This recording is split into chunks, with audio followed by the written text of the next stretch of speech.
حضرت خواجہ غلام فرید رحمۃ اللہ علیہ بڑا پیارا کلام لکھے انہاں لوگاں واسطے جڑے لوگ اللہ والے کو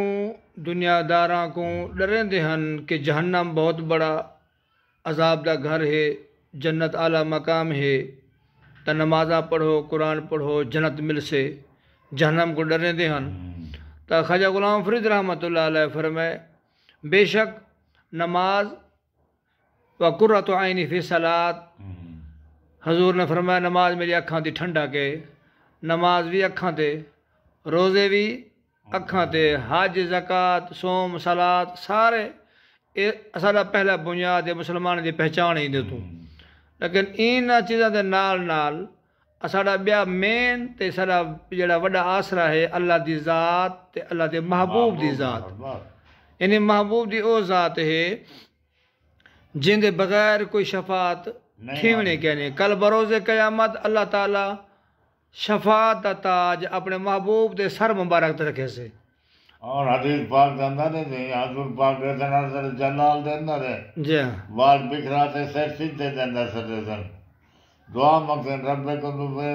یا محرفا راسک ہاں سلما شیتا یشوا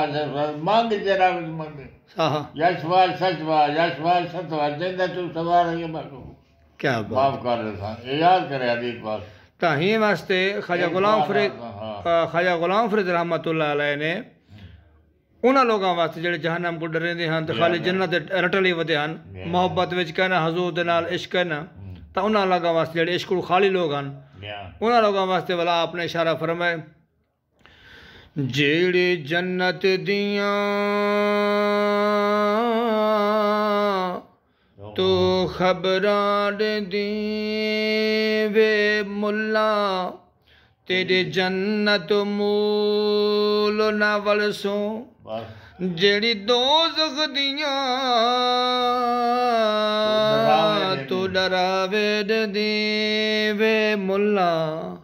تیری دوزخ مول نہ سڑسوں، او شالا جنت دوزخ قائم رہی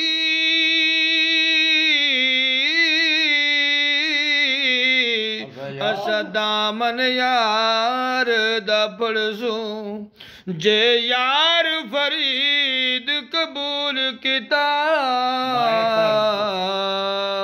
نہ اتھیڑ سوں نہ اتھیڑ سوں۔ کیا بات ہے، بے شک اسیں اللہ والے نے اپنے انداز ہیں اور سچا گالیاں جنہاں لوگوں نے اللہ تعالیٰ دے رسول دی تابعداری کیتی ہے، اللہ والے دی فرما برداری کیتی ہے، انہاں دا اے جہان بھی سور گئے او جہان بھی سور گئے بے شک۔